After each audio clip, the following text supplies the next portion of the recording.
guys. Good morning, good morning. Pawisan tayo. Pawisan tayo. Mapagpalang umaga, araw, gabi sa lahat. Ayan na naman si Matet guys. Video dito sa Shopping Park. Let's go. Ayan. Ipapakita ko sa inyo. Shopping Park na naman. Ayan. Busy ang mga person sa pag-exercise. At ang mga tilapia naman dito ay andito pa rin. Ayan ang tilapia. Ayan, wow, what a lovely park. Ayan. Good morning. At ito naman guys, mga tilapia oh. Ayan ang mga tilapia. Good morning, tilapia. Good morning, good morning. Ayun yung falls. Ayun yung falls na imitation. Imitation. Kuryente yata ang nagdadala ng falls na yan. Every day yan. Ang open yan alas 8:30. Ayan. 8:30 ng umaga na po si Lola. Ayan. Mag-isa doon. Nagumigiling-giling. At ito naman sila Lola dito. Ayan. Kung saan nagmamarites sila dito. Kaya tayo naman na ipipwesto dito para mag-exercise. Wow. Wow, wow, wow. Iikot ko muna kayo ha. Ayan ang halaman. Sa Pilipinas may ganyan pero yung dahon ay kakaiba rin to. Ayan, ang dami ng na sila, pwede nang tanggalin yung isa, dalawa at ibukod. Ito naman bulaklak. Anong tawag sa bulaklak na to guys? Ayan, ang ganda. Pawisan na tayo, naglakad ng 30 minutes. Naglakad na tayo guys ng 30 minutes. Mag-exercise muna tayo. Ayan. Wow, tinatanggal na ni Kuya yung doon oh.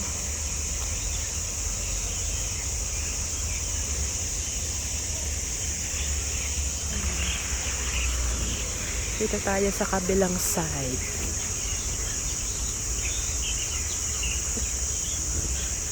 Ayan. Pag Saturday, Sunday, may mga kabayan ditong nagbabanig. Yan sila nakatambay. Ayan. Wow.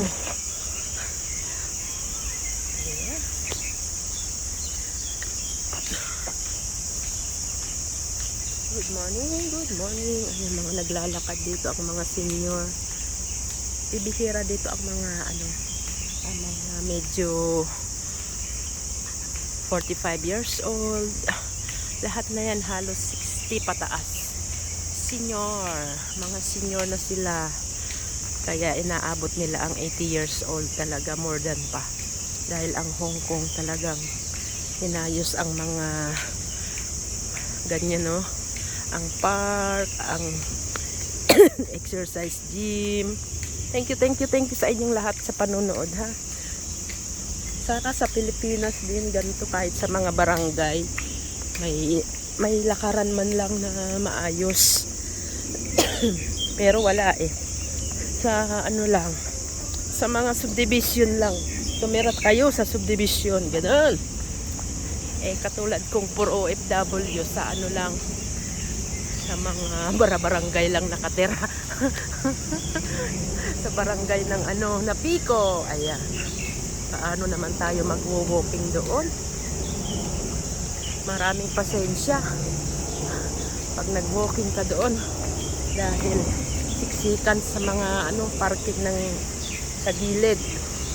Ayan, dito na tayo sa tuktok. Ay. Ayun si ating yan.